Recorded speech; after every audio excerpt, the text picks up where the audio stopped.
آج ملک گیر آپ لوگوں نے احتجاج کیا. اب آپ کہتے ہیں کہ ہمارا مینڈیٹ ہمیں واپس دیا جائے, لیکن یہ عمل مکمل کیسے ہوگا؟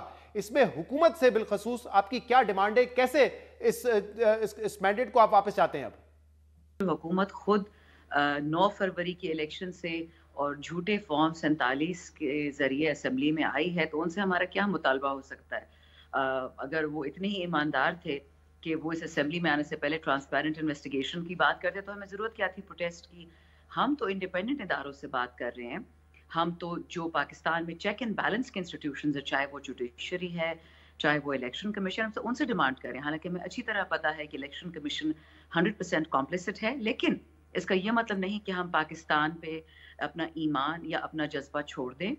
ہمیں قانون اور آئین, آلدو آئین کی دھجیاں اڑ گئی ہیں, لیکن ہم پھر بھی اس پہ ریلائی کریں گے.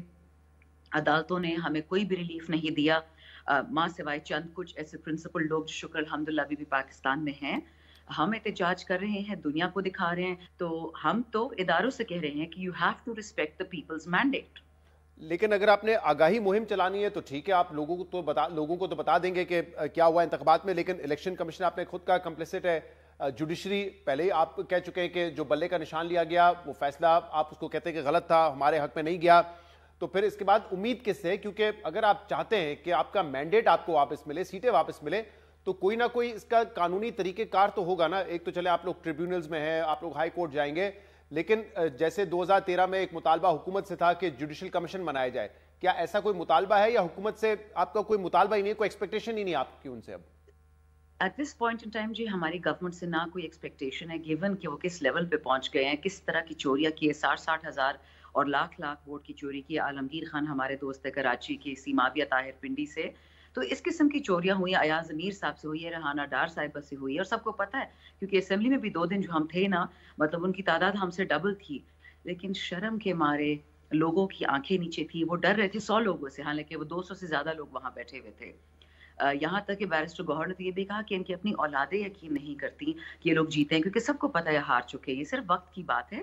لیکن جہاں تک آپ کی بات رہی کہ ہم ان لوگوں سے ایکسپیکٹیشن رکھتے ہیں, دیکھیں انہی تھانوں نے ہمارے بچوں پہ گولیاں چلائی, ہم پھر بھی انہی تھانوں میں جاتے ہیں. اور یہی بات میں نے شروع میں شاید کلیریفائی نہیں کی کہ ہمارا ایمان پاکستان کے اداروں میں ہے. ہمارا ایمان ان لوگوں سے اٹھ گیا ہے جو ان اداروں میں بیٹھ کے پیسے کھا کے چوریاں کر رہے ہیں. ہم کسی بھی ادارے کو کبھی بھی ملائن نہیں کریں گے, وہ جو بھی ادارہ ہو, لیکن ادارے میں غلط انسان ہوگا یا ہوگی تو اس پہ تو ہمیں بات کرنے کا ہر حق ہے. کی جماعت نے ابھی بھی فیصلہ کیا ہے کہ آپ نے حکومت کو چلنے نہیں دینا, آپ نے اسمبلی کو چلنے نہیں دینا, کیونکہ آج اسد کیسر صاحب کہہ رہے تھے کہ ہم تمام دوسری جماعتوں کو, جو کہ 3 جماعتوں کو چھوڑ کے, MQM, PMLN, پیپلز پارٹی, ان کو چھوڑ کے ایک پلیٹ فارم پہ اکٹھا کریں گے, احتجاج کریں گے, اسمبلی کے اندر بھی کریں گے. اور پچھلے 2-3 روز سے ہم دیکھ رہے ہیں کہ شور شرابہ ہو رہا ہے, تقاریر نہیں کرنے دی جا رہی. تو پھر اس کا مطلب تو یہ ہے کہ جس طرح آپ لوگ جب اقتدار میں آئے 2018 میں, عمران خان کہتے ہیں کہ پہلی تقریر ہی جب میں کرنے آیا ہمیں چلنے نہیں دیا, شور شرابہ تھا, تو وہی عمل اب آپ کی جماعت بھی دہرائے گی حکومت کے ساتھ؟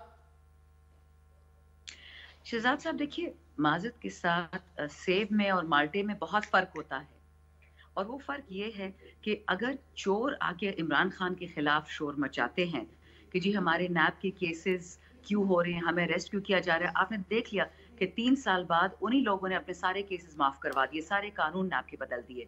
خان صاحب کے خلاف تو کمپلین اس لیے ہو رہی تھی کہ ان کی موروثیت, ان کی خاندانی کرپشن, ان کی ڈینسٹی تباہ برباد ہو رہی تھی. یہاں تو ہم کمپلیٹلی ڈفرنٹ بات کر رہے ہیں. عوام کا کیا مینڈیٹ چوری ہوا ہے؟ جو لوگ کہتے تھے کہ ووٹ کو عزت دو, وہ عزت کہاں گئی؟ شندانہ صاحب, جو آپ نے مینڈیٹ چوری کے حوالے سے الزامات ہیں آپ لوگ کے, اس کی باقاعدہ تحقیقات ہونی چاہیے, اور ایسے شواہد ہیں جس پر ہم یہ نہیں کہہ سکتے کہ الیکشن جو ہے وہ بالکل صاف و شفاف ہوئے. اور دنیا بھر سے آواز اٹھی ہے, UK ہو, یورپین یونین ہو, امریکہ ہو, سب نے اس پہ تشویش کا اظہار کیا. اس کی باقاعدہ تحقیقات ہونی چاہیے. لیکن جو کرپشن کی باتیں آپ کر رہی ہیں, بہت سارے لوگ جن لوگوں کو گرفتار کیا گیا آپ کے دور میں, وہ بری بھی ہوئے, ان کو ضمانتیں بھی ملی, عدالتوں کے فیصلے بھی ان کے حق میں آئے, جس میں خواجہ آصف ہیں, جس میں احسن اقبال ہیں, جس میں مفتاح اسماعیل صاحب ہیں, شاہد خان عباسی صاحب ہیں. تو صرف ان کو کرپٹ ڈکلیئر کر دینا اس وجہ سے کہ ان کے اوپر کیسز تھے, یہ اتنا ہی غلط ہوگا جتنا عمران خان کو کسی کیس سے پہلے, اب جیسے 190 ملین پاؤنڈ کیس تو چل رہا ہے, لیکن اس میں کرپٹ ڈکلیئر تو نہیں کیا جا سکتا ان کو. یہ آپ کا سیاسی بیان تو ہو سکتا ہے, فیکچولی تو کریکٹ نہیں ہو سکتا ہے نا. یہ نون میں بھی اچھے لوگ ہیں, پیپل میں بھی اچھے لوگ ہیں, ایف میں بھی ہیں, ANP, ہر پارٹی میں ہے. پرابلم یہ ہے کہ ان کے سربراہان موروثیت, کرپشن اور قتل کے کیسز میں انوالو تھے. تو ان کے جو لیڈرز ہیں ان کو کون لیڈر کہہ سکتا ہے؟ میں تو نہیں کہہ سکتی. ہماری جو جنریشن ہے, میں تو ابھی کچھ عرصے میں 50 آدھی سینچری کی ہو جاؤں گی. جو ینگر جنریشن ہے, آپ ذرا یہ آرگیومنٹ ان کے سامنے رکھیں کہ زرداری کرپٹ نہیں ہے, نواز شریف کرپٹ نہیں ہے. کیس کی تو دور کی بات ہے نا,